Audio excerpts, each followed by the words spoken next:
UFC 321. This is the weigh-in recap show, full card predictions, and the betting breakdown.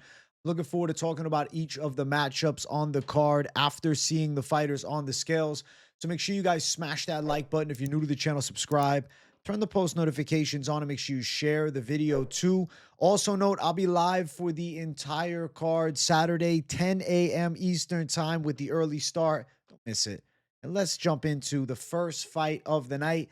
The ladies going after it. We got Jacqueline Amorim versus Mizuki Inoue. My prediction is Jacqueline Amorim to go out and win this fight. I think that she's going to be able to out-grapple Inoue. She's more consistently fighting as a pro. Nice 4-fight win streak. Whereas Inoue at one point was a decent prospect, but she's fought 3 times across 6+ years.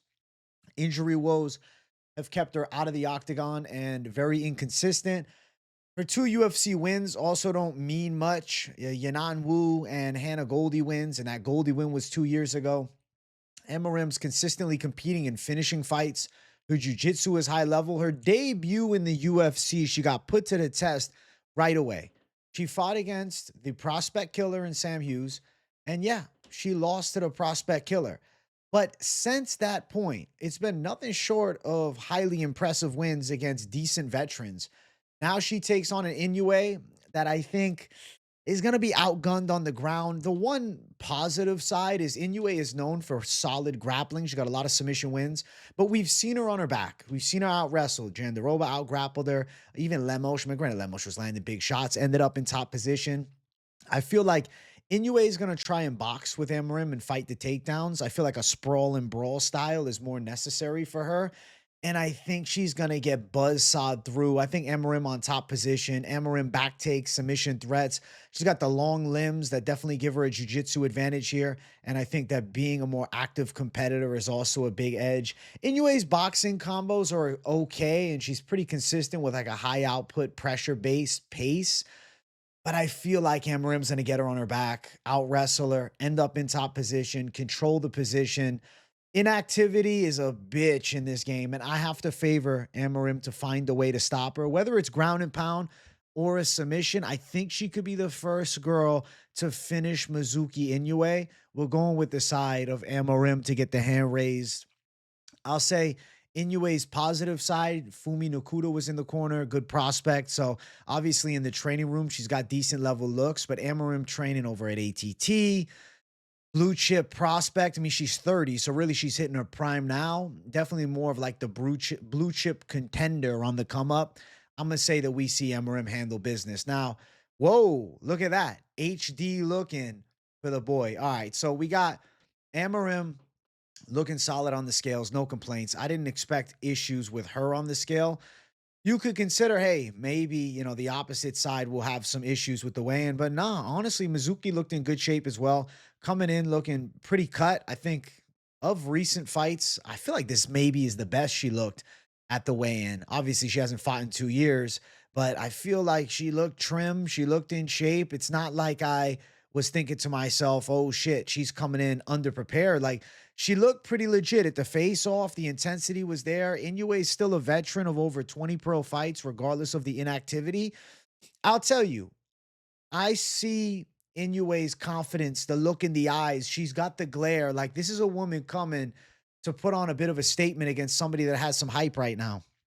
I'm not going to pick Inoue to win, but I will tell you, she definitely is a girl coming off a layoff with something to prove. Not someone just coming for a paycheck. There's a difference. There's fighters that are just coming to cash out on the end of the contract. I think Inoue still has hopes of making waves in this division. Amorim should be positionally dominant. She should be the better grappler, and I think she should end up pulling off the win here. I'll say this. I thought Inoue was live to survive earlier in the week. I feel like she's still live to survive. I could see Mizuki Inoue heading into the later stages with the side of Jacqueline Amorim. I could see her going into that 3rd round, making it a competitive fight. I think she loses, but I'm not sure that she gets absolutely buzzsawed through and mauled in this spot. Now, looking towards the money line odds, it's minus 450. Jacqueline Amorim is a very large favorite. And that's because of consistent positive results, too. Like, you got to look at her. She's a walking W for the most part in these fights. And, like, she's not beating the best women in the world, but the girls that she's beating are active and she's dominating. Now, of course, with an Amorim fight, she's a finisher first. She's definitely live to get it done by finish. Looking at the submission line, which I think a lot of people, probably would assume is most likely, it's plus 120 for Amorim by sub, inside distance at minus 150, then decision at plus 215. I guess if you just go off the tape, you predict Amorim inside distance, specifically by submission. But if you also add a little bit of intuition to it and look at Mizuki Inoue's frame, she's always been hard to finish. I kind of think there's a chance that we're looking at Amorim getting it done in the scorecards, getting tested a bit, maybe Mizuki even having some moments. Let's see what the odds are for this spread here. Wow, they got a fucking wide spread. Is this accurate? Mizuki Inoue on the plus 5.5, plus 150. I could see them going all 3 rounds and her having moments. I feel like she should be an underdog. Like, in my brain, knowing what I know about Inoue and looking at this matchup, it's 2-1 favorite, Jacqueline Amorim.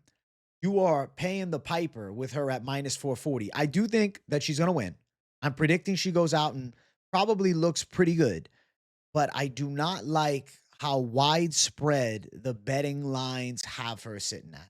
That's what I'll say, really. I don't like how wide the odds are. The prediction is Jacqueline Amorim to clear and to handle business. But odds, definitely a bit ugly. Definitely a bit ugly. Let's jump to the next fight. Azat Maksum versus Mitch Raposo. So I feel as though Azat Maksum goes out and puts on a decent performance and gets a win. He missed weight. He comes in at 129. I don't like that at all. I'm frustrated by that, I must say. I'm disappointed by that, really. I'll say even more so because it's like, come on, bro. Can we fucking get the weight in check? Can we get the weight in check? Azat Maksum is in a spot now where, it was must win already, but after missing weight, and I don't think he has a bantamweight's frame. He's a skinny, tall flyweight. Both of these guys are in spots where I think cut from the UFC comes to the loser. Azat Maksum has pretty good distance striking. Azat Maksum is sharp with straight punches. Azat Maksum has a pretty tricky ground game. I know you're going to say, what, tricky ground game? But he's a wrestler first, and he's got good front chokes. Mitch Raposo is a pressure-based, like boxing style, looking to wrestle. Boxer wrestler. He doesn't have the best entries. He just forces his way inside. And against guys that are fearful of the takedown, right? Suma Derji specifically, you might find moments. But against a guy in Azat Maksum, who I think stops 9 out of 10 of Raposo's takedowns and probably stings him up with decent straights and can threaten with the submission, I think Maksum wins, really is where I'm going with this. I think that he pulls it off pretty handily. He should be able to outstrike Mitch Raposo and potentially even take Raposo down. And I think submission is not like a far-fetched reality for this fight. Now, looking towards the scales, before we jump to anything else, we'll see how these two looked on the scale. Obviously, Azat Maksum missed weight, so you're wondering, how did he look? Well, he looked like he had a bit of a difficult weight cut. I think he tried to make weight. Certain guys, you're like, oh, it's a calculated weight miss. I don't necessarily feel that to be the case with Azat Maksum. I think he really tried to make 125 pounds and he just couldn't do it. I think it was something wrong with the diet, body shutdown. I don't know, because he looks skeleton-like at the weigh-in. It's not like he's a guy that you're looking at his cheeks and saying, he looks puffy, he half-assed it. Mitch Raposo, obviously a much smaller flyweight at 5'5" and, probably 5'4", looks pretty good on the scale. Obviously on weight, trying to rock a little Diaz, little chin beard there, kind of looking like Billy Goat Raposo, trying to go out and handle business against a guy that I think has just got the edge over him. There's the face-off when they, go, face-to-face. Obviously, I don't know. He looks about 5'4". 5'4" to 5'7" is the real height difference. That's the truth of it. Maksum, little bit of height edge, little bit of reach. Raposo's going to bring pressure. Raposo's going to try hard. Raposo's not going to quit. Raposo's prepared for 3 hard rounds. It's up to Maksum to do something here. I know he missed weight, but I don't know, man. These foreign fighters, like when they miss weight, they don't give a fuck. I don't think he cares. I feel like he knows he's got to secure a win. He couldn't get that weight off. It is what it is. Looks like he rehydrated fairly well. I think we're going to see Azat Maksum threaten Mitch Raposo with probably front chokes if Raposo's looking to over wrestle. And I think Maksum clears. Like I'm thinking Maksum wins. I really feel like unanimous decision is kind of live in this spot. It seems like UD is pretty damn live in this spot, man. The odds were looking a little buggy beforehand. So let's see how they look here. Let's see if they look a little better here. And it cuts off my side, man. They're killing me. They're killing me, guys. Listen, on the fly, Jay, bam, there we go. Just want to see if it looks better from this angle because the other screen was looking wonky, man. I think it does look better from here. Substantially better from here. Yeah, it does. All right, so looking at the lines, Azat Maksum is a 5-1 favorite. So there's no money line value. It becomes parlay only on the money line. I do think this fight go over 1.5, which is minus 360. I don't think that's like an outrageous call or anything like that. Maksum to win inside distance is the people's call, and I see why. During Propaholics last night, we ran polls through, and Maksum to get it done inside the distance got a pretty dominant fucking win, 42% at plus 155. I feel like he could hit that sub around plus 380 for the sub line. So Maksum to go out and get an impressive finish is good value here. Let's look at if there's any line movement on it. Plus 160 inside distance, so actually better now. Submission win for Maksum is sitting at plus 380. It depends what you're looking at. If you're looking for odds and value, you're looking to chase something that's going to give you some plus money. Obviously, that's why Maksum by sub and inside distance is what people like. But if you're more so on the side of like, it's a flyweight fight, they probably go over a round and a half, chalky odds. But yes, they most likely go over a round and a half. I think that's, kind of a lock here. I think there's a chance that they go over 2.5 at minus 165. But, Maksum could catch him in something. It's just Raposo. You're looking at him thinking, how's he? Oh, he doesn't get finished. He doesn't get finished in the UFC. He's going long with some of these guys. The guys he's going long with, remember this. They are not, listen to me, they are not high-level offensive submission threats. Sumadarji Lima, Andre Lima. Andre Lima is a fantastic Muay Thai fighter with good wrestling. Sumadarji is a really clean, long-range kickboxer. Azat Maksum is a long-range striker with jiu-jitsu, with wrestling base. Azat Maksum is live for the finish here. I don't like the weight miss. I don't know where his head's at. I definitely think we could be looking at decision, but I think submission or decision would make the most sense for Azat Maksum. I guess I might as well check that line. Maksum to win by submission or decision. Let's see what that looks like. 2-1. So a little better, but still garbage. It is what it is, man. Maksum should go out and win. Raposo's not a guy that I'm going to predict pulls it off. I mean, if he's competitive and brings the dog fight, like if you want to bet the spread, but I'm not sold on Raposo. Not sold, and I think he's live to get finished here. Maksum could get his first impressive UFC win and go out and win by submission. That wouldn't blow my mind here. So Maksum to get it done. Fight number 2 is the prediction. Let's keep running up. And let me shift back to the OG screen here. All right. Let me know what you like better. I know some of you guys are going to like the stylish graphic. Let me know in the comments, man. We got Chris Barnett versus Hamdi Damti Abdelwahab. I've been picking Hamdi Damti Abdelwahab to win this fight because Chris Barnett is coming off a layoff, injury woes.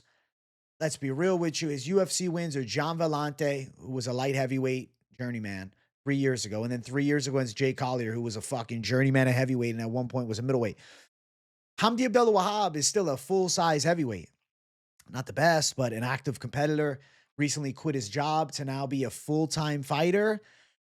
I think Hamdi Damti is going to have some moments in the stand-up. I know it's easy to overlook him. He's 6-1. They just, for some reason, Tapology doesn't count bare-knuckle MMA as pro fights, but it's pro MMA. It's just without gloves. So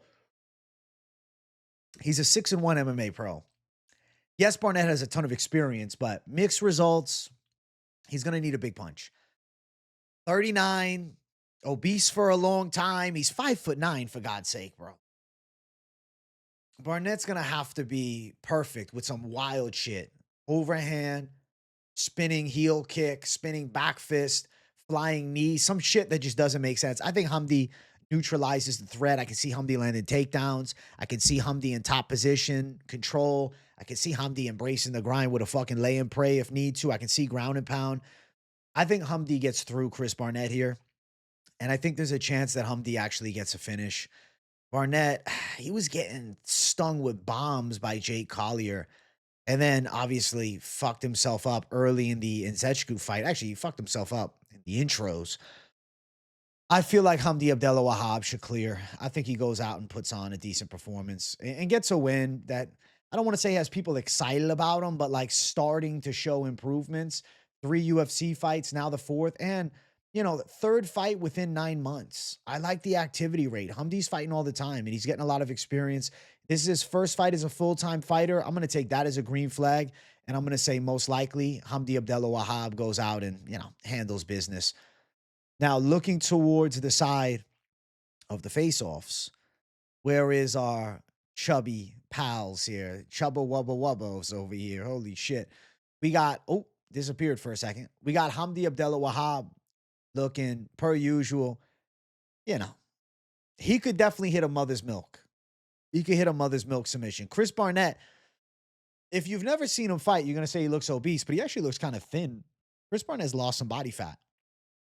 He weighed in at 261. He's normally pushing that 267 mark. Right? He's barely making weight. He's lost some fat. He looked a little trim. I respect him looking a little trim, taking the shit more seriously, it seems. But, yeah, I don't think it's enough. I'm still going to pick Hamdi Abdelwahab. And then there's a face-off between the two of them. A lot of love between the two. I mean, you can't really hate either one of these guys. Like the battle of fucking teddy bears. I'm going to say that Hamdi is able to back Chris Barnett up, land some bigger shots, get in top position. I think Hamdi pulls it off. I think a later stage finish is live for him. I don't know with Chris Barnett how he's going to come back. That Achilles tear, it destroyed Jamal Hill's career. I think something similar could be live for Hamdi Abdelwahab too, man. So we're going with the other side, bro. We're not going with the side of Chris Barnett, you know? Sorry, Beast Boy, but I can't do it. Odds for the fight, minus 550 for the Hamdi Abdelwahab side. Looking towards the prop betting lines of everything. Minus 550 on the money line is shit, crazy wide, but it is what it is. I go with the favorite. I do think this fight is live to hit that over 1.5 mark. I think Hamdi could be live to stop Chris Barnett, though. I could see a stoppage. Hamdi ITD minus 125. Hamdi wins by KO plus 100. Not a ton of value on it, but better than the money line. Let's see. Is there any strike odds that we're looking at? They don't have them written down, but I will say, like, could they land? Both probably are live for over 22 significant strikes. Like, I think both sides could be live for that. I think Hamdi clears, guys. I think that he's able to back Chris Barnett up, win the boxing exchanges, take him down, get on top. I think he might knock him out. I'm going to say Hamdi gets it done inside distance. Unfortunately, Chris Barnett is a fucking meme, man. And he's fun to, you know, support and back, but the likelihood of him going out and winning, just don't feel good about it. So we're going with Hamdi Abdelwahab. Let's keep running. Next fight on the card, we have Jose Delgado versus Nathaniel Wood. All week, I've been picking Delgado, but saying this is going to be the biggest test of his life, and this is going to be the hardest fight of his pro career. He missed weight. He came in a pound over, and he didn't look good on the scale. We'll bring up the scales in a minute. Just want to talk about the matchup for a second. Watch for Nathaniel Wood. His right hand is good. Low kicks are there. I could see him sneaking some right hands in. Delgado's been dropped by a straight right before outside of the UFC. Delgado's a really dangerous stand-up fighter, and he's been having success knocking people out early. But, like, this is the fight where he needs to be prepared to head into the later stages. Nathaniel Wood has only been finished one time in the UFC, and it was very early against John Dodson at bantamweight in the 3rd round years ago. Nathaniel Wood is 4-1 in his last 5. The loss was against Naimov, which was controversial in all honesty. Delgado is the blue chip prospect to watch. Nasty punching ability, good knees, good elbows, good kicks, pretty much the overall Muay Thai game checkmarked. Explosive stand-up fighter, but also has a reasonably decent wrestling game.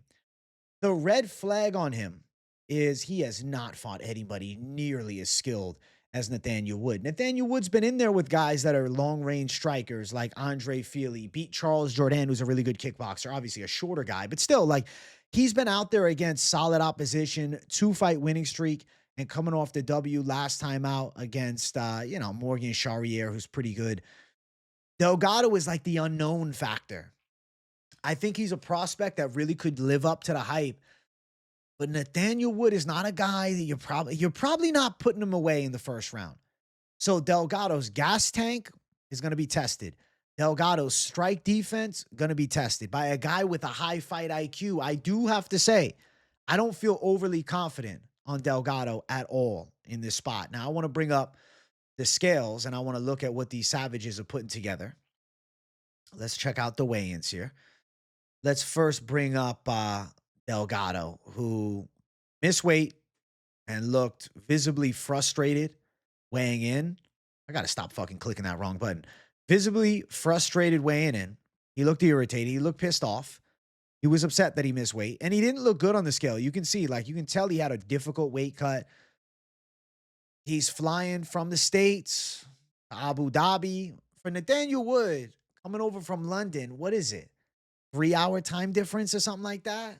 It's like flying from here to Cali, from Florida to Cali. It's like that, It's not that big of a deal. Versus if you're coming from the States over there, obviously there's a lot more of a negative impact on the travel time and things like that. I think it's a 6-hour flight from England, if I'm not mistaken. Something along those lines. It's not crazy. Versus Delgado, I mean, he's traveling across the damn world. And then he misses weight. There starts to be some, worries about, shit, does this have an impact on the fight? And then not only do you have a fight across the world against a guy that is really skillful, you also have the fact that you've never been fighting at a level of this. And besides that, Wood is skillful. If maybe Delgado had fought another decent fucking veteran beforehand, he fought an Andre Feely, it's like, okay, the sample size of who he has beaten is really where I'm going with this, isn't spectacular. The sample size is the worry for me. The sample size gets in my head a little bit. Okay? That's what I must say. The sample size is a bit of a worrisome thing. I don't know when Delgado arrived in Abu Dhabi. I really should have fucking checked. I really wish that I would have checked. I'm assuming at least a week out. I'd prefer if it was 10 days out. I'm not going out and pick flipping necessarily, but I do think that Nathaniel Wood's a live underdog. And you'll see the face-off. The size advantage for Delgado, not nearly as good as initially advertised. I'm sitting here overthinking this Delgado call, and I'm playing it out in my mind. I'm thinking Nathaniel Wood's striking is sharp, catches him with a right hand, backs him up. Delgado could have some emphatic moments, but does Delgado go out and knock Nathaniel Wood out? I don't see it. How does his 3-round gas tank look when he's pushed to that breaking point? Nathaniel Wood's in this fight. This is a fucking 50-50, man. And we'll look at the betting lines in a second here. I'll bring them up on the screen in a moment. The odds for the fight. The odds in front of us here. Why does that look weird? What the fuck? The odds for the fight in front of us here. Bang, bang, bang. Bang, bang, bang. Cutting me off, man. Shit's getting in my way. Boom, boom, boom, boom, boom. Listen, on the fly with the new graphic. This is what it's doing to me. The odds for the fight have Delgado at -143. At open, Delgado a +130 underdog. A lot of love was down on Delgado early. Obviously, he's a hyped up prospect. Nathaniel Wood at +123. It's like, I know he's a live underdog in this fight. If he goes out and wins, am I going to be kicking myself? Because I almost picked him Sunday. And after the weigh-ins, I'm like, fuck, bro. Delgado's got me in my head a little bit. What happens with this? And this is a question to ask yourselves. Delgado goes out, decent first round, but Wood starts touching him. Wood starts attacking the legs, starts ripping some right hands. They're tying up. It's competitive. Delgado slows down a bit round 2. The travel's getting to him. The weight cut getting to him. The big moment getting to him. I think that if you're on the other side, are you fucking serious? Is this real? Nathaniel Wood plus 5.5 at minus 130? That's kind of crazy. I think that he's definitely live there. I think the 3.5 is live. I think the spread on Nathaniel Wood is a solid idea as a contrarian call. It's like I'm so tempted to pick flip on this fight, man. I'm sitting here really debating for a second. I'm like trying to gather myself. You guys know, man, certain fucking times, these pick flips are golden. As of late, when I'm pick flipping, I'm fucking winning, bro. Something worries me about Delgado's lack of high-level experience. If he knocks out a Nathaniel Wood, wow. If he goes out and puts on a great performance, wow. But I would not bet Delgado at minus 143, but I would be willing to throw down on Wood on the other side. So I guess I'm answering my own question. Am I doubting the prospect? I got to give myself like a 10-second timer. I got to look at this face-off. I fucking think Nathaniel Wood's going to pull off an upset here, guys. I don't know. Something about Delgado is worrying me. His striking is fucking phenomenal. And he could outwork Nathaniel Wood. But I think it's going to be a close-ass fight. I feel like it's minus, in my mind, it's minus 110. Delgado is a bit of a favorite. Wouldn't do it. Wood is a dog. It's like he's got a shitload of UFC fights. Got a nice right hand. His low kicks are on point. Delgado's just a great prospect. I love Delgado as a prospect. The internal warfare with self. You know, Friday's show sometimes, man, is the most difficult for me. Because I allow myself the what if factor. This one thing that I wrote down is I was thinking it'd be a pretty serious size advantage. Looking at them side by side, it's not. There's a 4-inch reach advantage for Delgado. Does he keep Wood off of him for all 3 rounds? Wood closing that distance. Wood landing some shots. Wood in his prime, too, at 32. I think I'll be kicking myself worse with this fight on either side. Like, I feel like it's a lose-lose for me, no matter who I pick. If I stick with Delgado and he loses, I'm going to be like, damn it, I had a feeling. If I go with Wood and he loses, I'm going to say, damn it, I had a feeling. But, you know, Friday, Jay, something's telling me this. Because I'm looking at what we've already looked at with the card. And it's favorite. I'm thinking as a live favorite. I feel like there's got to be a fucking dog that surprises on these prelims. And I feel like a hungry Nathaniel Wood with a high-level skill set might be that dog. Fuck it, man. You only live once. I'm going to pick flip to the side of Nathaniel Wood post-weigh-in. I was feeling it earlier in the damn morning when I was doing the live stream. I was sitting there and I was like, damn, something's telling me Delgado's going to lose. Something's telling me this. I don't have inside info. This is just my read on a fighter. Delgado, traveling, Middle East, tough weight cut, taking on a guy who's been doing this for a long time. I think Wood's live to win. I think the Wood spread is a good idea. If Delgado goes out and knocks him out, he's the next big thing. And he might be. Yeah, I thought so Sunday, but I'm torn after this win. Something's telling me that Nathaniel Wood is not here to lose. 32 in his prime, 21-6. He looked as good as he ever had, period, against Morgan Charrier, still making improvements. Nathaniel Wood is one of the most talented guys outside of the top 15 in the featherweight division. Delgado's going to have to use his size. I'm going to say Nathaniel Wood pulls off the upset. I'm going with Wood, man. I can't look past it. I know Delgado's got the hype, but I'm just feeling this Nathaniel Wood side. I think he's a live underdog. I'm going with him. I'm going Wood. Next fight, Volter Walker versus Louis Sutherland. Let's hope there's not a big dilemma here. I'll give you guys a hint. There's not. Volter Walker is the pick. I think Volter Walker is going to take Louis Sutherland down and beat the fuck out of him. Maybe strangle him, maybe ground and pound him, maybe heel hook him to prove a point. Volter Walker is clearly the superior grappler. Louis Sutherland looking for a big debut spot. 4 UFC fights to 0. Bruh, Slim Trebesi handled him. Like, come on, bro. Like, he's taking losses over in fucking PFL tour. Yes, Louis Sutherland is good, and I picked him confidently to beat Tafa. He was my underdog lock. He was going to punch a hole in fucking Tafa's skull, okay? It wasn't a competitive fight. But Volter Walker is levels above Justin Tafa.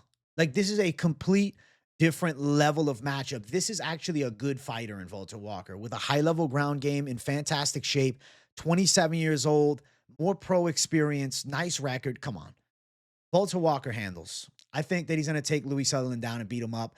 I think Sutherland gets mauled on the floor, probably gets tapped out. I think this fight is live to go under a round and a half. I think Volter Walker's live to win it within the first 4 minutes. I'm going to say Volter Walker pulls it off, and watch for the heel hook. He might get another one against Louis Sutherland. I'm going Volter Walker to finish.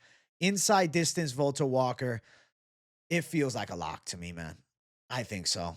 I really do. I'm going Volter Walker with confidence. I don't think Sutherland handles him. Listen, Sutherland, he's built like a mini tank, to be honest with you.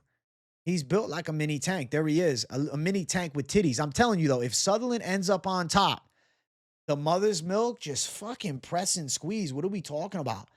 Press and squeeze, bro. He'll suffocate Volter Walker from top position.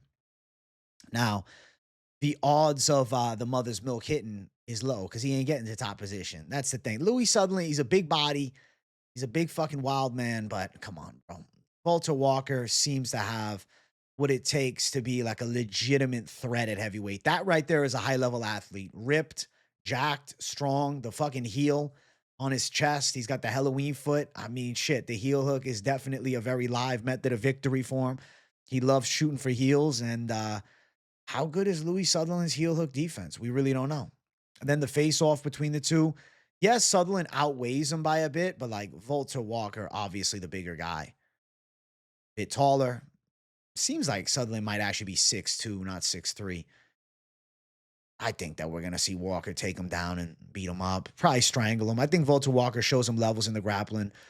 One-sided fight, post-weigh-in, I'll tell you, I think Volter Walker's now a most confident pick. After the weigh-ins, confidence has risen for me on the Volter Walker side. I think he goes out and handles business. It should be a pretty one-sided fight, man. If the side of Louis Sutherland goes out there and like puts on a gnarly performance, I'll be blown away. It's just the odds of that seem about as fuck. And honestly, worse than the odds. We're looking at plus 315. I think Sutherland's really a 4-1 dog.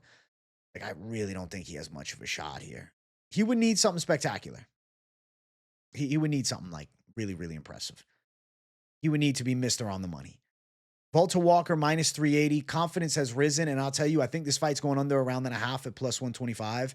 And I think that Walker inside distance. Don't stress yourself too much. You got inside distance at minus 150. I think that's a good line. He could end up pulling off a ground and pound KO, but submission is on the mentality, right? The brain of Volter Walker is sub. Plus 115 for the sub line. Volter Walker handles business, guys. It's Volter Walker's fight. It's his fight to lose, really. Walker wins round number 1, I think is live. What's Walker's sub round number 1? KO round 1 is plus 1400. Sub round 1 only plus 215. Walker wins round 1 or 2 plus 100. You get plus 100 for wins in round 1 or 2. I like that as well. The fuck? Plus 100? Come on. Come on. I don't give a shit about the spreads. It's Volter Walker's time. He's the prospect on the come up. He's somebody that can make waves in this heavyweight division. I think Louis Sutherland's going to be a fun guy for some, fight night prelims and knocking out some unranks. Like maybe he fights Hamdi Abdelwahab next or something like that. But I don't think he's beating Volter Walker. This is just a level where I see him struggling at. So Walker, domination. Sutherland's got punch power. He definitely has decent skills, but I think Volter Walker has elite skills. Next fight, Mateusz Rębecki versus Ľudovít Klein. I've been picking Ľudovít Klein to pull this one off because I don't like Rębecki's activity. I hate it, actually. He fought 2 months, three weeks ago, and he took damage against Chris Duncan. Mateusz Rębecki has a lot of scar tissue buildup. He's going to be cut in this fight. Optics are a bad look with the judges, all right? So now we got Ľudovít Klein, who's a nasty kickboxer, slick Muay Thai, fast, athletic, honestly, on a roll. Like, obviously, Gamrot handled him, but, like, he had been looking fucking sharp. Very technically sound. I think Ľudovít Klein is going to cut up Mateusz Rębecki. I think it's a competitive fight. I think Rębecki can land some big shots. I think Rębecki can even hit a takedown or two. Ľudovít gets back up. Ľudovít wins some key exchanges. I think Ľudovít does more damage. And I think Ľudovít wins the battle of optics. I think Ľudovít wins it on the judges' scorecards in a competitive 3-round affair. I don't like Rębecki turning around this quick after taking a lot of shots against Chris Duncan. Fight before that, he was in a fucking classic war against Orobai. And then fight before that, Diego Ferreira knocked him out. So like 3 fights in a row that we've seen Mateusz Rębecki take some shots, man.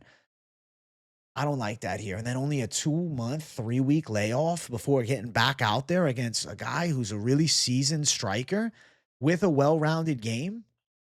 I think Ľudovít Klein should be getting the hand raised here. I think Ľudovít is going to be a bit of a level jump in the slickness for Rębecki. I think he has a hard time tracking Ľudovít Klein down. You can check them out on the scale. I will tell you, both guys look fucking phenomenal at the weigh-in. Both guys look great. Ľudovít Klein looks like a freak of freaks, man. Shredded to the fucking gills. This is a guy that's looking to make waves in the UFC.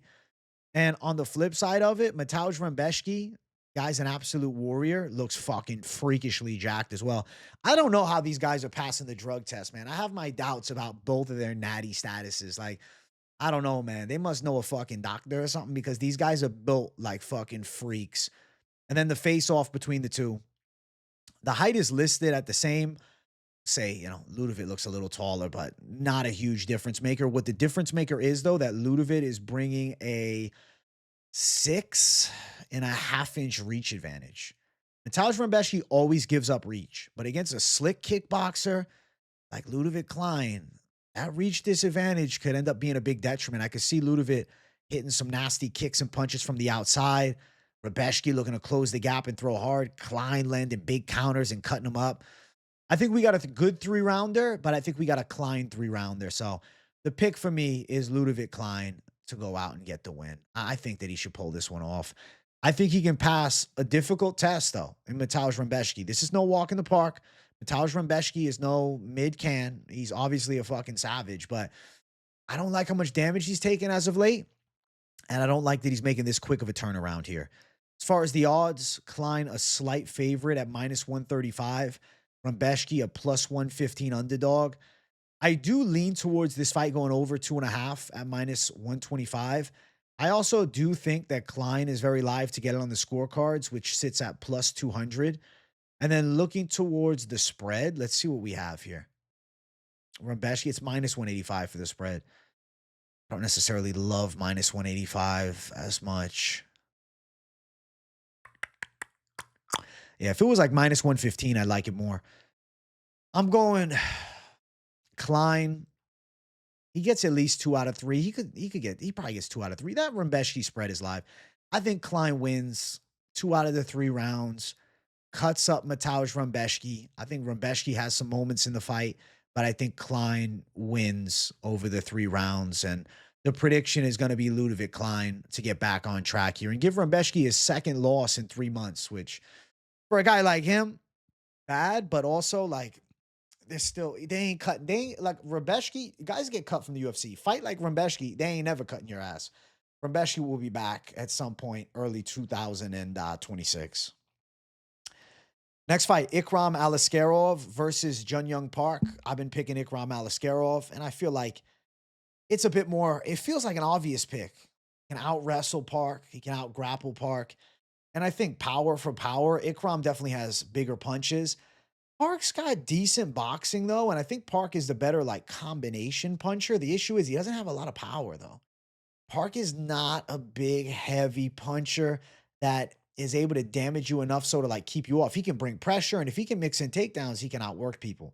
Park is the type of guy that outworks people. I don't see him outworking Ikram Aliskerov here. I think Ikram Aliskerov is still top 15 level. I think Ikram has the big punch power advantage. He's got the wrestling advantage. And I even think that he could end up submitting a Park on the ground. I think Ikram Aliskerov's style, we have to note it. It's finish first. Like, it's aggressive from the start. It's looking to get the fight finished with. Park on the other side, he's kind of a decision merchant. I mean, when's the last time Park has won by finish, right? I guess, you know what, to be fair, 2023. As of late, it's been decision merchant. But I guess you're right. There's submissions, but like Albert Duraev is like a shitty version of Islam Makhachev. Dennis Tululin is a journeyman. Joseph Holmes, same thing. Eric Anders, split decision. Brad Tavares, split decisions. Strong guys that can wrestle a bit and can punch give Park some trouble. Got knocked out by RoboCop. I feel like this is Ikram Aliskerov's fight to lose really here versus like Park. To pull off a win would be honestly nothing short of spectacular in an upset against, this Dagestan savage, especially in the Middle East as well. I think Ikram handles business. I see Ikram taking Park down and beating him up. I think Park gets worked here. I think Ikram, he's live to finish a Park. If he goes out and wins like a mature decision, I don't really think that's a bad thing. I know a lot of the time, Ikram is finish only, but maybe it'd be good to see him push like a 3-round pace and find out like, oh, how does he fare in the later stages of fights? There's Jun Young Park on the scale. He looks like the Iron Turtle normally does, like pretty solid, looks ready to go. Looks in shape. Looks like the Iron Turtle. Listen, Iron Turtle lore is real. Park looks solid. So does Ikram. Ikram looks solid. The scales is not really, I don't want to say it's not important, right? Because we always like to check the scales. But this fight, the scales are not, it's not something where I was anticipating anything from the weigh-ins to like freak me out, right? Ikram is going to be a little bit taller. Park and him were like smirking at each other. Both of these guys couldn't take it serious. They're both like giggling at the face-off. Park's avoiding eye contact. Like his life depends on it. But Park's awkward, man. It's funny as shit. I think that we see Ikram Aliskerov get the hand raised. I think it's really, like I said, it's Ikram's fight to lose, and I think he passes the Jun Young Park test. Now, as far as the money line odds, minus 220 for Ikram Aliskerov. Park's sitting at plus 185. I think Ikram could win a decision. Like, it's not a guarantee that he finishes, but I feel as though the finish is live here with the way Ikram fights. It's violence first, and he has legit power. KO plus 225, sub plus 550. Aliskerov inside the distance plus 135. Decision plus 190. It would be a mature performance if we saw Ikram Aliskerov get it done on the judges' scorecards. But more likely and more in his style is to force a finish. And I can see him knocking Park out. I can see him getting on top, wearing him down, beating him up, and then pulling off a finish. I think Ikram Aliskerov is still pretty good. I think Ikram's a dangerous fighter, man. I think this fight's live for Ikram to finish. I will say, though, minus 220 is not a terrible money line for a parlay. And I feel like to save your ass of the irritation of throwing down inside distance and then losing or something like that, maybe your best call is just to leave it at it as is and say, fuck it. I'll put it on the money line and I'll hope for the best. I'm going to predict that we see the Ikram Aliskerov side look pretty dominant against Jun Young Park. I'm curious to see how Park stops these takedowns. I have a hard time seeing it. I'm curious to see how Park deals with the power. I'm curious to see if Park can land some shots that keep Ikram off of him. Just don't think he will, man. I don't see it. I don't see Park with the power to shut his lights off. Like guys that have knocked out Aliskerov, Rob Whittaker, Hamzat, two of the best in the world. Jun Young Park, pretty good, but not with the power threat. And I think Ikram walks through him. So Ikram to win, I feel pretty good about. Let's get to the feature prelim of the night. Nasrat Haqparast versus Quillian Salkilld. So my prediction here is Nasrat Haqparast, and surprised to see the odds even.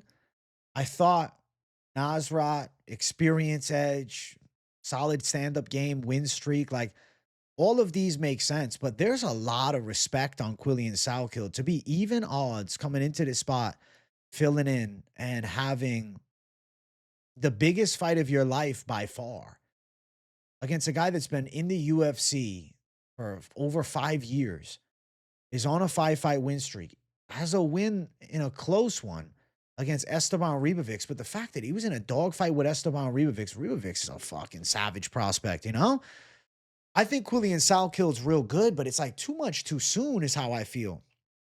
I think Salkilld is going to look to wrestle. I think that Nasrat Haqparast's takedown defense is pretty good. I think Nasrat Haqparast is going to have better punch combinations. I think Nasrat is able to land more strikes over the 15 minutes. I think he's able to win key striking exchanges. If Salkilld has that iron chin, we're going to find out. It's not like Haqparast is also the biggest puncher ever, but like if he lands flush on the chin, it can do damage. Granted, Quillian Salkilld might be Australian, but he's not Jamie Malarkey. I'm thinking Nasrat Haqparast by a unanimous decision. Takes out a guy with a lot of promise, and probably wins it 29-28. Maybe Salkilld gets around, but it could be 30-27 here. I think Haqparast gives the veteran lesson to a really good prospect. It's just, for me, this is too much too soon for Salkilld. I don't want to say I'm disappointed that they chose to go this route for Salkilld. I appreciate a fighter willing to take chances. But I feel as though, like Haqparast, you'd think he'd be close to top 15 after the recent win streak. Now he's fighting a prospect coming off a win over, Ashmuz and Anshu Jubli. Win before that on Contender Series against Gage Young. Gage Young's pretty good. He beat Mahashate in his UFC debut. But none of those wins equal defeating a crafty vet, a tri-star prospect. Nasrat Haqparast, a.k.a. Kelvin Gastelum, if he knew how to diet, should go out and win. There's Quillian Salkilld looking goofy per usual. But listen, aura on Quillian Salkilld is there, though. And then on the opposite side, we got Haqparast, who looks freakishly jacked. Dude's got one of the widest torsos I've ever fucking seen in the lightweight division. And let's check out the face-off between the two. I think Salkilld has energy and aura, right? He's there. He's looking. He's like, yeah, he looks like he's ready for this chance. But it's just like, why now? Why not give him another prospect first? I get it, he's taking chances here, but I don't know. You know what, though? In MMA, specifically in the UFC, taking a loss is not the end of the world. So Salkilld to take an L in this fight doesn't mean at 25 he's not eventually going to make waves. I think he's pretty good. I just think Haqparast's been doing this too long, and he's pretty fucking good. And then you talk about the betting lines. Like, I say I'm a bit confused with the betting odds for this fight. Haqparast is a slight underdog at -105. Salkild's a really good talent, but why is he an ever so slight favorite? Why are these odds even close? Like, Haqparast should be a clear -150 favorite, -200 even. Why is Haqparast -105? Why? Why is that? I don't understand. Over 2.5 is -240. I feel like they probably go over. I'm going to say Haqparast wins by a decision, around +165 to +185. I think Haqparast and the judges' scorecards make sense. I think he should go out there, do a little bit more, probably land cleaner punches, win the key striking exchanges. Like, I think that decision makes sense. But I'll say this, like, you don't have to chase odds here. I think a Haqparast money line makes a lot of sense. And let's see what the spread's looking like. So the spread is Haqparast -3.5. Interesting. Interesting. I mean, it could be 29-28s across the board, though, so not the best. Not the best. I mean, the other side of it, the +3.5 for Haqparast seems very live. I think Nasrat Haqparast gets a unanimous decision. Takes at least 2 out of the 3, obviously, but I could see a 30-27. I could see like a more one-sided fight. I don't think that's out of the realm of possibility. We're going Nasrat Haqparast to close out the prelims. I think he'll look good. Let's jump to the main card opener. If you guys are watching and enjoying, make sure you smash that like button. If it's your first time on the channel, subscribe it up. Give some love to the boy. Alexander Rakić versus Azamat Murzakanov. My prediction here has been Azamat Murzakanov throughout the week. Now, when you look at the scales, it's going to have you second guessing. I'm going to give you guys the impending doom warning already. But let me just talk the actual matchup first, because I knew the battle of the scales optics would favor Rakić. Murzakanov is a dangerous striker. Very good ability to dart in and out of range, almost like a Fyodor Emelianenko style check hook as he closes the distance. Deceptively fast, deceptively powerful, and is 15-0 across his career. This is a big deal. Undefeated in the light heavyweight division. Now, is he beating the best guys ever? No. Brenison Ibero, Alonzo Menafield, Dustin Jacoby, Devin Clark, Tefon Chukwi. Dustin Jacoby and Alonzo Menafield are decent names on the resume for him. On the opposite side, Rakić has no wins over anybody currently actively competing in the UFC. His most recent fights, though, are some of the best light heavyweights on the planet. Jan Blachowicz, where he lost due to injury. Following that up, got knocked out by Yuri Prochazka in the second round, and I lost my beard because of it at the time. And then most recently got out kickboxed by Magomed Ankalaev. He fought very safety first against Ankalaev and on the back foot the whole time. At times, I think, at least as of recent, Rakić can be rather tentative. He doesn't have the most power. Rakić is good from range with heavy kicking skills and decent long-range strikes and obviously a solid ground game. But Alexander Rakić doesn't have a lot of power. He's not a big puncher. Power for power, Murzakanov's hands are better. Kick for kick, Rakić is snappier, but Murzakanov knows how to kick. And I'm not overly concerned about distance kicks from Rakić to the body or head. Where he could find success would be attacking the legs. But I will say, the element of this fight that I think is going to be quite interesting is southpaw stance. Murzakanov coming out in southpaw eliminates the leg kick attack, at least somewhat. And if Rakić is attacking that lead leg, or he's attacking with the rear, like I could see him getting clobbered by a left hand in range, right? A left hand over the top or a clean right hook. I think Murzakanov is going to find an over-the-top punch that puts Rakić to sleep. Now, of course, you're going to see it in a second. You're going to say, holy shit, you're picking that guy. And I know. You'll see in 1 second. You'll see what I'm talking about. So first, Azamat Murzakanov, the king of the dad bods. Kind of has that Fyodor Emelianenko vibe to him. Alexander Rakić looks like what you'd imagine a UFC championship guy would look like. Looks like if they made a movie about the UFC, this would be the star. And then check out the face-off between the two. Let's bring it up. Let's look at the face-off. You're going to say, what the fuck at the face-off, okay? Look at this. Rakić a full head taller. Murzakanov looking like the most average guy of all time. Like we just picked him off the street to get into a fight with this guy. You wouldn't believe that he's 15-0. I have a feeling that Alexander Rakić is overlooking Azamat Murzakanov. When they faced off, I almost sensed a chuckle from Rakić. Like, this is a fucking guy. This little guy. It really was if he didn't respect the opposition at all. I felt this energy about it as well, where he's like, like he looks down. He's like, all right.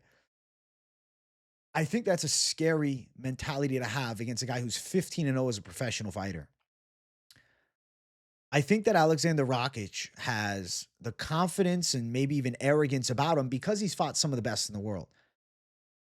But he hasn't won in a very long time. He hasn't won since 2000 and what? 21? 4 years ago.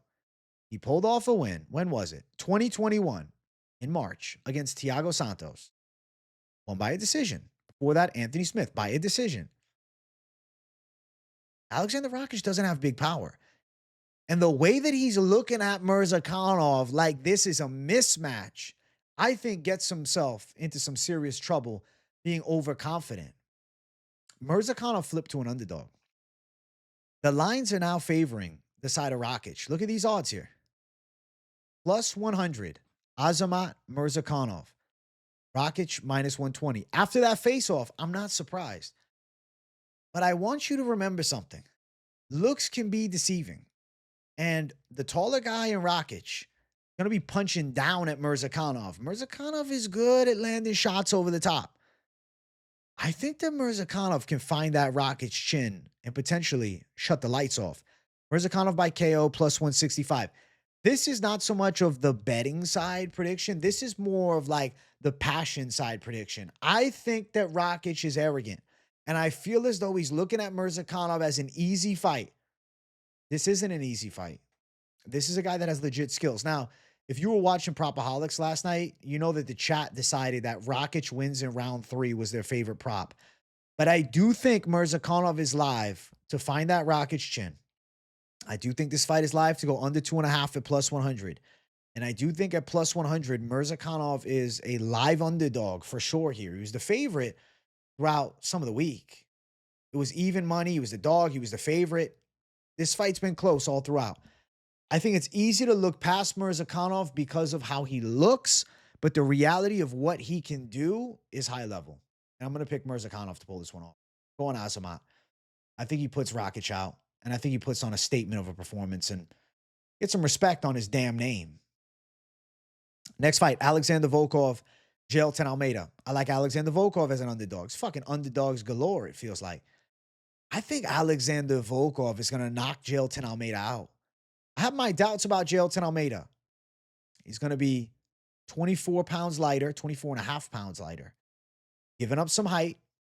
Alexander Volkov is a sharp kickboxer with good punches, with good power, with a capable ground game. Jailton's going to be looking to wrestle. But what happens when Volkov uses his size to stop these takedowns, defends the attack from Jailton, and punches him hard in the face? How does Jailton respond to a good right hand on the chin? I have my doubts about Jailton Almeida's punch resistance, and I know for a fact Alexander Volkov has some power now that he's full-sized at 261. He's coming off the controversial loss to Gane. This is a hungry Volkov looking to get a world title shot, dreaming of a world title shot. I feel like Alexander Volkov is the side here. I'm surprised that he's an underdog, or at least I'm surprised that he's this big of a dog. I feel like the odds should be a lot closer, man. I think Volkov is chinning Jailton Almeida. I'm going savage dog lock Volkov. Jailton obviously has high-level jiu-jitsu. And yes, on the mat, Jailton is better there. But it's not like Volkov is just a fucking bum on the ground. Like, he has solid ground skills. And on top of that, Volkov has a serious size advantage. He's got a weight advantage. Jailton looked pretty good on the scale, coming in at 237 pounds. One of the smaller heavyweights, but obviously, you know, with that smaller size comes some speed in the grappling. He's quick on the mat. Then Volkov on the opposite side, looking in great shape as well, though. Volkov is in prime form. This is the best Volkov's ever looked. He used to be like a skinny kickboxer. Now he's fucking jacked, man. Dude, I think that Jailton Almeida's chin is getting put to the truest test here. And personally, I think it's about to be found out. We saw it against Blades, and people don't want to believe it. When he gets hit hard by Alexander Volkov, I think he's getting shut off here. There's the face-off between the two. I think Volkov is thudding up Jailton Almeida with big shots on the feet.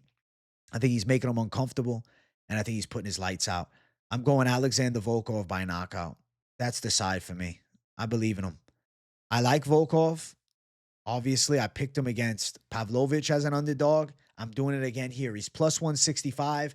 At open, he was plus 210, so lines come down a little bit. There's been some love for him. Jailton sitting at minus 190. Looking towards the betting angles here. Over a round and a half, minus 123. Under 2.5, minus 240. I feel like Volkov is live to shut him off, though. Volkov inside distance, plus 300. Volkov KO, plus 325. Can you imagine a world where Volkov drops him and then chokes him out to prove a point, plus 2,000? But I think Volkov wins inside of the distance. But let me tell you something. If Jailton couldn't land the takedown, this could turn into like a slower paced kickboxing match. And Volkov could just sharpshoot all day and win a decision here. I don't think Jailton's chin keeps him in it. But if Jailton actually does have the chin, I don't think all hope is lost for Volkov either. I see Volkov winning this battle any means necessary. Over 25.5 significant strikes. I think that's live for Volkov.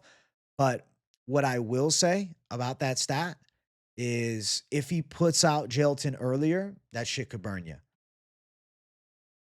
I'm going with Alexander Volkov to sting Jailton up with some shots and put his lights out. I think Jailton's going to panic shoot a bit. I think he could hit a takedown, but I think Volkov will climb up, get back to his feet. I think Volkov on the feet is going to find some clean shots on Jailton Almeida's chin. And I think Jailton's stand-up game is going to be exploited a bit. I feel like he's a good, wild, reactive striker. But when it comes down to the nitty-gritty of the technical side, I just don't feel it. Alexander Volkov pulling this one off, that's the A side if you ask me. And I'm going for the underdog to beat Jailton and knock him out. I think Jailton's hittable with straights down the center. I think Volkov's takedown defense is there, and I see him winning. Next fight, Umar Nurmagomedov versus Mario Bautista. Feels like an obvious one. Umar Nurmagomedov, pick all week, still the pick. Should be able to outstrike Mario Bautista. Good, clean kickboxing.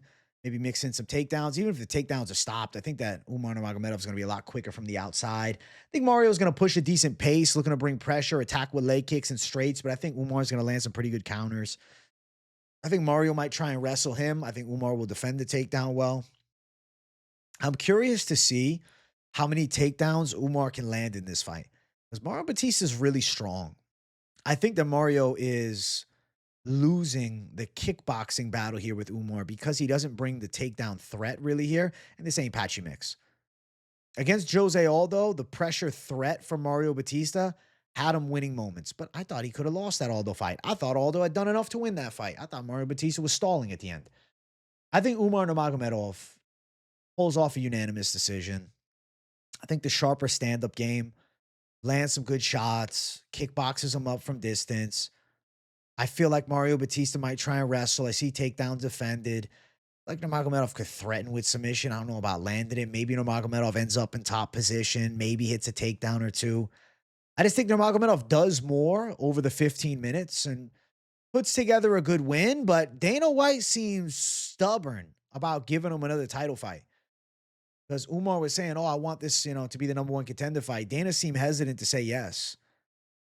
I think he wants a finish. I don't know, but you can't deny Umar with the win. Mario Bautista looks crazy jacked, though. I'm telling you, Mario's coming to fight hard. 3 hard rounds. Mario comes in shape. Mario is no walk in the park.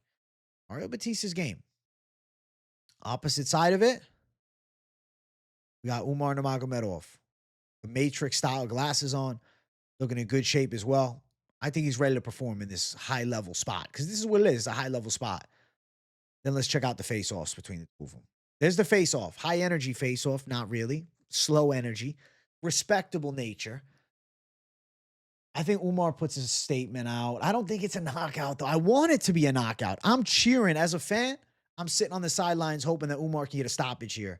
But Mario Bautista has a fucking chin on him. Mario Bautista's in great shape. Mario Bautista's got great cardio.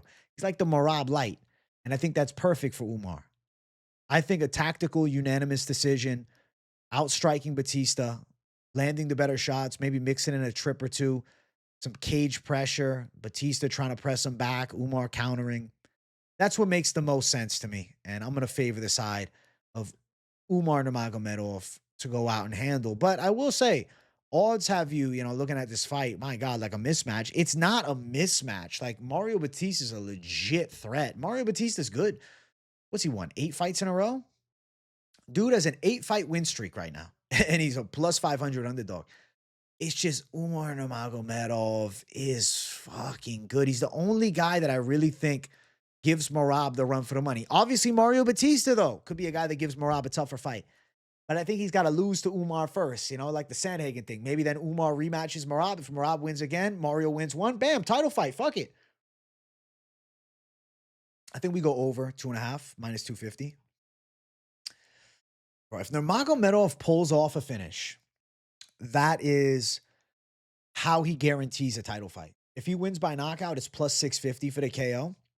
He knocked out Hany Barsalos. I mean, he could land big, but Mario Bautista is not an easy guy to lay down. If he hits him with a perfect shot, good. Nurmagomedov wins by submission, plus 325. Nurmagomedov decision, minus 170. Let's see what the significant strike stats are looking like. Over 63. Does he land at least 20 around? I'll lean yes on the over 63. Over 4.5 takedowns? I can see under 4.5 takedowns for Umar. I think this could be more kickboxing. I think Umar can win a striking fight with Mario Bautista. That's really where I'm going with this. I think he can win a kickboxing match between the two. He doesn't need the takedown to win. He's sharper in the stand-up department. Umar's a really good striker. His kicks are nice. Straight punches are nice. His accuracy is there. I'm going Umar Nurmagomedov by unanimous decision. But as a fan, I'm sitting here and I'm really hoping that he pulls off a stoppage. But like logical analysis, fight goes over 2.5. Nurmagomedov takes on the scorecards. Next fight on the card. Co-main event. Ladies going after it. Virna Jandiroba versus Mackenzie Dern for the vacant women's strawweight belt. I have been picking Virna Jandiroba to pull this one off. I think her time is now. Mackenzie Dern is the looker, right? The UFC with her as champ, it's marketable as hell. Attractive woman world champion, but it ain't about that. It's the girl that's had it harder. Jandiroba don't have the looks on her side. She's looking at all angles, but she ain't got the looks on her side. Jandiroba has a tremendous streak that she's on. 5 wins over very good fighters. Beating girls that beat Mackenzie Dern. Jandiroba has been a very consistent competitor as of late. Strong takedown pressure. Strong straight punches. Strong on the ground when she's in top position. Positional dominance and control. Mackenzie Dern has very high-level jiu-jitsu, though. Nasty BJJ. Stand-up game is a little more wild and reckless. She loops some big punches over the top. Goes out there and throws a little crazy. But the thing is, I think that Virna Jandiroba in the striking can be competitive with Dern. Especially as Dern gets a little wild in round 3, 4, 5. I think Jandiroba can time some straights. I think Jandiroba can time some takedowns. I think Jandiroba could get on top. I think Dern's got a very good guard. I think Dern is going to make it hard for her. I think Dern's jiu-jitsu is nasty. But I think Jandiroba also has nasty jiu-jitsu. I'm not sure who's got the better jiu-jitsu, per se. But what I do believe is that Jandiroba is the better wrestler. And I also think that she's better from top position than Mackenzie Dern. And more times than not, when they fight, obviously the first fight didn't go this way, but more times than not, if they go to the ground, Jandiroba ends up on top. Now, if it's a kickboxing fight, I don't think Jandiroba is a dead woman in the stand-up. Dern has some good looping shots. She's got some fast hands. She's got some power. But Jandiroba has a good set, and she throws good straight punches. But I think Jandiroba can time some takedowns. I feel like she could still do it. I know that Mackenzie Dern, defensively and grappling, very good. Like, it's not like girls are really going out there out grappling Mackenzie Dern. But I feel like Jandiroba can pull this one off. I will say, though, it is a case of the styles make the fights. And Dern's style could be the stylistic kryptonite. She's lost to women that Jandiroba has defeated. Doesn't necessarily mean that the win for Jandiroba comes into play. You eliminate their first fight, Jandiroba's a -200 favorite here. I'm going to predict that Jandiroba gets a competitive and hard-fought decision in a back-and-forth fight between these two ladies and pulls this one off. I think that Jandiroba can do it. I think. I obviously feel as though Mackenzie Dern in the stand-up could land some punches. She's got a little bit faster boxing, a little bit crazier with the stand-up. And obviously, she's got the UFC on the side. They want this woman as champion. Don't get it twisted. This is good for business for the UFC to have an attractive woman from Brazil as world champ. On the opposite side, Jandiroba. But it's about who's the best. I think Jandiroba can pull this one out. I get it, though. The grapplers are the only women that have beaten Jandiroba. Esparza, Dern, Haqparast, the 3 losses. Whereas Dern, on the opposite side, avenged the Haqparast loss most recently. Losses to Lemos, Andrade, Yan Xiaonan, Marina Rodriguez. Good strikers. I'm excited to see how it all unfolds. Slight towards the side of Jandiroba. I feel like she can pull this one off. I will say she's going to look taller, but she's wearing shoes. Dern's not. Face-off was intense between the two. I look forward to seeing some wild striking exchanges. I think Jandiroba might hit some key takedowns. I think she eventually puts Dern on her back. I think the corner goes crazy. Oh, you know. Boa, you know, boa. So I don't know. Some stuff. I think that when we get into the later stages, we find out all we need to know. Jandiroba has looked great. People doubting her cardio. I don't. Dern makes mistakes later in fights and gets wild, and she gasses a bit too. I'm going for the side of Virna Jandiroba and new champion to take out a skillful Mackenzie Dern, a good fighter in Mackenzie Dern, but not the world champion. Not the world champion, though the UFC is hoping because, fuck, man, viewership, Mackenzie Dern as world champ is doing numbers. Odds for the fight, Jandiroba slight dog, +135. Dern, -155. Let's see. Decision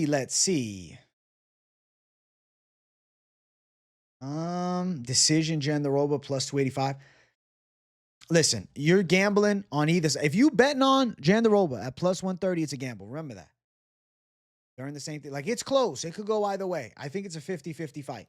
Obviously, the value is more so on the Jandiroba side. If Jandiroba forced into a striking fight for all 5 rounds, Dern's got the power edge. And Dern has trickier hands.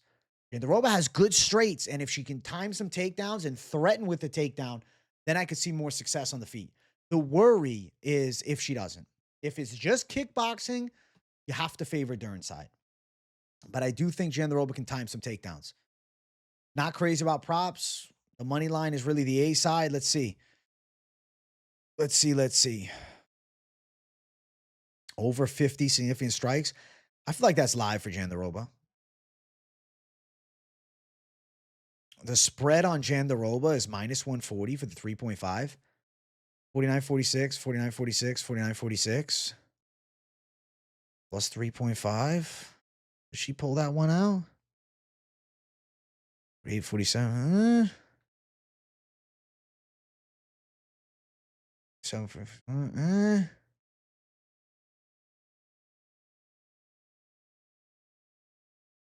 The other side of it is the 5.5. 49.46, 49.47. I don't like minus 295, but I do think it's a competitive fight. I do think both girls win rounds. I don't think it's a shutout necessarily on either side, but I just envision Jandiroba finding some success with the takedown. I don't think it's just going to be kickboxing. As much as last time Jandiroba struggled to get Dern down and Dern struggled to get Jandiroba down, I feel like this time could be different. I'm going Verna Jandiroba by a competitive decision and new champ over who they want to be the face of the UFC. So that worries me going against the media machine, you know? But I think Jandiroba handles. Main event. If you guys are watching and enjoying, make sure you smash that like button. If you're new to the channel, hit subscribe. We got Tom Aspinall versus Ciryl Gane. I'm predicting Tom Aspinall to win. I believe that Tom Aspinall can not only just grapple Ciryl Gane, take him down and sub him, he can box with him. Ciryl Gane has nice Muay Thai. He's a good kickboxer from distance. Nice kicks from range, right? Nice lead leg side kick. Nice knees up the center. Nice elbows. Nice rear hand hammer fist standing up. But when it comes to boxing chops, Tom Aspinall has pro-level boxing. And in boxing range, Tom Aspinall has a big right hand that I can see him landing on that Gane chin. He has a very good ability to close the gap a lot faster than most heavyweights. Gane's going to have a little bit of that reach advantage. So Aspinall is going to need to close the gap a little bit here. Now, another element of this fight, the right hand into the takedown. Tom Aspinall is very live to put Ciryl Gane on his back. Tom Aspinall from top position can surely find some success here. Tom Aspinall taking the back of Ciryl Gane is very live. I could see Gane giving Aspinall some woes in the first couple minutes with the movement and the distance striking. Aspinall finding the timing, finding a shot, finding a takedown, finding top position, and then he breaks Ciryl Gane. I believe Aspinall wins in the first or second round. I'm predicting Tom Aspinall to win inside of the distance. I think KO is there, but submission makes the most sense. I favor the side of Aspinall ending up getting a sub. I could see it early second round, late first round. I could see Gane from distance landing some decent kicks. Aspinall finding his way on the inside. I think Aspinall eventually has his big, has his big moment. As I spill a drink down my face for good luck. But I think that Ciryl Gane looks a little better than the Jones fight. Now, if Aspinall buzzsaws him quicker than Jones did, that's kind of a best case scenario for the UFC and for Tom Aspinall. But Ciryl Gane came into this fight in true championship form. Okay, we're going to look at the scales, and I'm going to tell you guys right now, Ciryl Gane took this fucking fight more serious than he took John Jones. More serious than he took Francis Ngannou. Ciryl Gane looks freakishly jacked and shredded. Now, if you zoom in a little bit, though, what do you see? What do you see? Marking on the chest. Huh. Suspect marking on the abdomen. Is that some acne on his chest? Is that an ingrown hair? Is that staph? Those some pimples on his stomach? Is that subcutaneous injection marks? I don't want to push the narrative that he's juicing or anything like that for sure, but I will say this is the most fit I have ever seen Ciryl Gane. And he's a guy that's always looked fit. But what's changed in him is his neck looks a little thicker, his jaw looks a little wider, and he looks leaner than ever. Muscle size is similar, but he looks leaner than ever with the same size. Came in at a ready 247 pounds. For his last fight against Sergey Spivak, came in at 250. Against John Jones, came in at 247. Same weight. Same weight. Is that interesting? 245 and a half for this fight. Actually, excuse me. Let's double check this stat. I have the weights for 247 and a half. Yeah. So he comes in at 247 and a half, looking the best shape of his life. He's put on some muscle.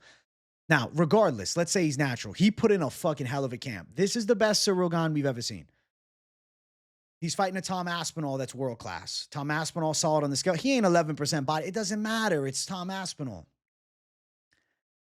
I think Aspinall is going to be able to get through Gane. But I will say, I have my speculation and suspicions, man, because Gane looked crazy all week. And then seeing it at the weigh-in officially, it's like, yeah, there's a legit transformation. For a guy that was already fit, like, he looks crazy now. Let's check out the face-off. Let's check out the face-off between the two. So they go face-to-face here. You can see size similar, height about the same, reach slightly favors Gane. I think Aspinall is going to get through Gane, but I think he might have to deal with some elbows and knees on the inside to eventually get him down. I think he's going to get kicked up a little bit from range. I think Ciryl Gane has a couple of striking moments. This is a crazy fight because this is the battle of France versus England here. If France has a heavyweight champ, fuck the John Jones situation. That's huge for the country. They haven't had a world champion. And they've had Gane knocking at the door twice before, and this is part 3. I think Tom Aspinall is the most talented heavyweight in the world, and I think that he's definitely the better grappler and boxer. I think Gane is the better Muay Thai practitioner / kickboxer. He's better with, 6 of the 8 limbs. I believe that on the ground, though, Ciryl Gane is suspect to get ran through. He gets submitted. And I think Aspinall will sub him. I think Gane can land some shots, though. I don't think that Aspinall necessarily runs through this fight unscathed. I'd love to see it. The pick is Aspinall within the first 2 rounds. But I will say, Ciryl Gane coming in the shape that he's in, and potentially, more than just the shape that he's in. He's coming in superhuman. It's a little worrisome because he looked crazy. I almost made a video yesterday about, the UFC and the potential juicing going on since USADA has left. I did dig into the stats. He was tested 4 times this year, but I will tell you, man, I don't like that we don't know when the tests are. I would like to call out drug-free sport on that. And the UFC, I think we should have access to the dates of all the tests. I want to know when they're tested, not just how many times, because I can write down any number. I want to know how many times they're tested in the year and when. Not just how many, when, where. I want to know. So, something to know. But regardless, the prediction stays the same. I'm sticking with Aspinall, but I'm just bringing the facts on the table that Ciryl Gane looks fucking scary.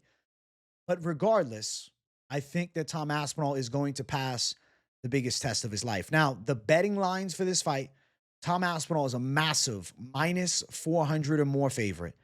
And a big favorite all throughout. All right? Plus 295 for Ciryl Gane. Now, yesterday, running polls during Propaholics, the chat, we snuck in a good one. Aspinall wins rounds 1 or 2 at -115 was a very popular pick of the chat. And I agreed with it. I'm the one that brought it up. I thought, PDX Hoy also did. Shout out to him. I think that this fight ending in round 1 or 2 for Aspinall is the most sensible. Around -370 on the money line. Inside distance, Aspinall very live, yes, but it's 4-1. Submission is there at plus 200, but, he could get a KO at -200. I like the chances of this fight ending in the first 2 rounds. I think this fight, more than likely, especially if it's Aspinall winning, is in rounds 1 or 2. Now, if it's in the later stages of the fight, if it's a distance win, obviously you'd probably favor Gane. Let's see how many strikes here. 28.5. There could be less than 28.5. Over half a takedown. I'll say yes on the takedown. -200. Yeah, I think Aspinall lands at least 1. I land more than 1. Lopsided stats there. I'm not even looking at those. The prediction is simple. It's Tom Aspinall to finish the fight within the first 2 rounds. I think Tom Aspinall by sub is going to be the result that comes to be. But I do think Ciryl Gane is a dangerous threat. And I know people are going to just use the MMA math and look at Jones. I promise you, this version of Ciryl Gane is better than the Ciryl Gane that fought John Jones. For sure. I'm going with Tom Aspinall to get the hand raised. And still a champion, but really it feels like and new and finally the undisputed heavyweight champion. Tom Aspinall defeats Ciryl Gane by submission in the first to second round. I think it's live in the first. I'm curious to see how Ciryl Gane's takedown defense holds up. He does look to be in the best shape of his fighting career. On the opposite side, Tom Aspinall, as ready as ever. Has not fought in a year and 2 months. We haven't seen Ciryl since 10 months ago. A controversial win against Volkov. But again, styles make the fights. Gane looks in the best shape of his life. I think Aspinall's clearing. I think Aspinall wins by submission. I think Aspinall finishes Ciryl Gane, defends the throne, and holds that throne. And maybe we get this Jones call out and we can get something in the works. Or super fight with Alex Pereira. I'm down for either of those. But obviously, Volkov, Jailton, Almeida winner is clearly the #1 contender for the heavyweight division. So that could end up being the fight as well. We'll see what happens after Saturday. I'm excited as hell for the card. Those are the predictions, but we're not done yet.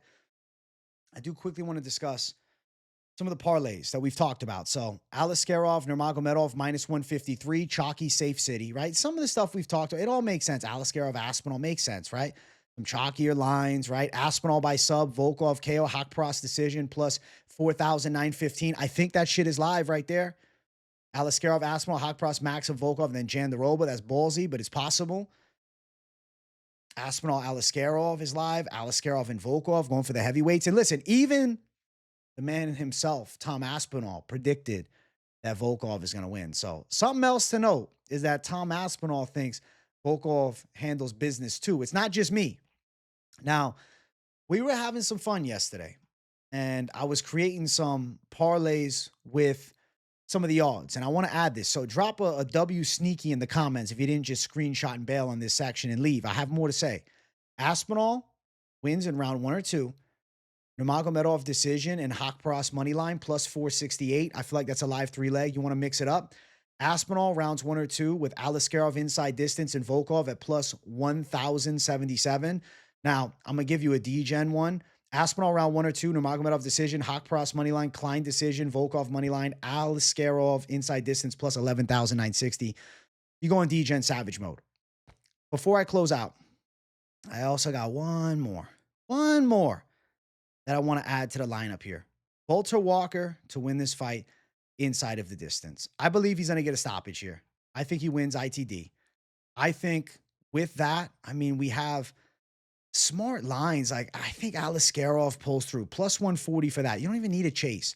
Now, I think Aspinall to win inside distance. You put that in, plus 224, 3-leg, right? And then you're like, okay, I like the idea of, one of the dogs coming through. Maybe you like Volkov, bam, plus 757. Maybe you like Haqparast and Volkov, plus 1572.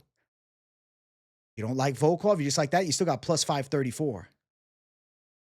Now, if you want to go the rounds 1 or 2 prop, which I think is good as well, obviously Aspinall to win rounds 1 or 2 makes sense. It's just, if it did go later and then you're kicking yourself, fuck, man, I have round 1 or 2, and then he gets in round 3, but probably rounds 1 or 2. Aspinall rounds 1 or 2, right? Valter Walker to win inside the distance. Bang, bang, bang. Just those two is plus 188 together. You want to go Aliskerov down the center? I like inside this. I think he gets it inside distance, but I will say at minus 230, it's not crazy just to throw that in there. Plus 313. Haqparast, plus 707. And then Volkov, bam, plus 1998. Year I was born. There we go. Things like that. Listen, be safe, be smart, bet intelligently. Don't just blindly tail. Do your own research. See where your research lines up with mine. All right. And let's get on the same side of some of the magic here. We got some dope fights coming this Saturday. I'm excited as hell to be live in the AM for the card and then into, the early hours of the afternoon. So definitely tune into the Fight Companion. Make sure you guys smash the like button if you enjoyed the in-depth weigh-in recap show. We're at an hour, 23 minutes. Your boy's going off today. Thank you guys for watching. Subscribe if it's your first time on the channel. And make sure you run the likes up crazy. Let me know in the comments what you thought of the picks. You got any different? You agree? Let me know. I want to hear from you. W in the chat to boost the algorithm for your boy per usual. Make sure you turn the post notifications on. Hit the bell. Put it on all. I got live streams and videos pretty much every day of the week. So keep it locked in with me throughout this badass UFC marathon and this tremendous UFC 321 fight card. I love you guys. I appreciate the continued support. And if you really enjoy, make sure you share the video as well. All right. I see you all in the next one for the Fight Companion coming soon. Talk to you guys then. Much love. Peace out.